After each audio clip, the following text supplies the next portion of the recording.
HDFC bank, इसके आने वाले हैं नतीजे।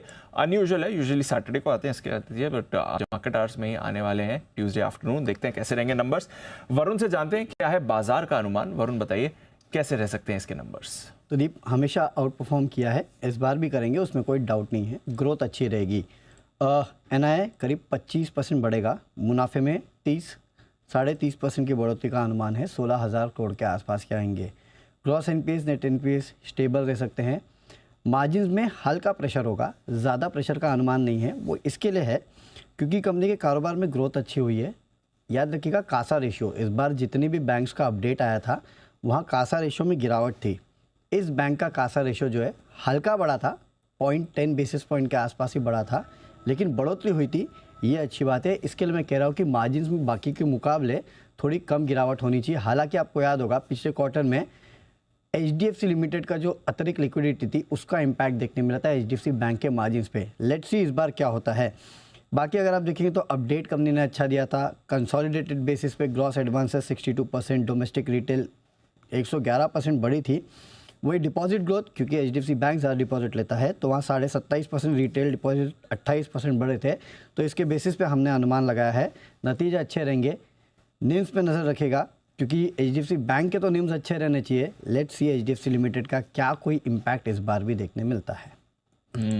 तो ये इंटीग्रेशन के बाद वाले नंबर्स हैं, देखना पड़ेगा कि एग्जैक्टली कैसे रहता है। थोड़ा इम्पैक्ट उधर हो सकता है। अपडेट में भी हमें थोड़ा इसका इंडिकेशन वैसे मिल चुका है। दीप वो अपडेट इनने कंसोलिडेटेड दिया था और ये जो पोल है हमारा ये स्टैंड अलोन का है क्योंकि हम HDFC बैंक को देखेंगे इसके लिए। चलिए, तो HDFC बैंक इस पर है हमारी नज़र। कुणाल जी एक बार जरा चार्ट्स भी देख लें। आज वैसे कुछ ज़्यादा अभी तो नहीं कर रहा है, नतीजों से पहले, नतीजों के बाद का एक्शन इंटरेस्टिंग रहेगा, बट इंपॉर्टेंट लेवल्स क्या बनते हैं सर इसके लिए?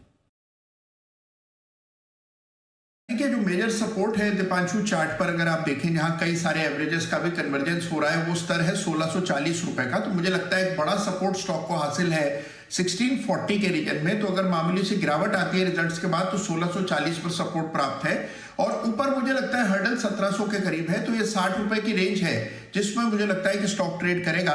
तो 1700 ऊपर कंजेशन जोन है और नीचे 1640, तो ये दो लेवल्स वॉच करने चाहिए। ओके, एक बार अविनाश जी से भी राय ले ली जाए। अविनाश जी, HDFC बैंक नतीजों से पहले आपकी कोई राय, कोई की एक्सपेक्टेशन सर आपकी?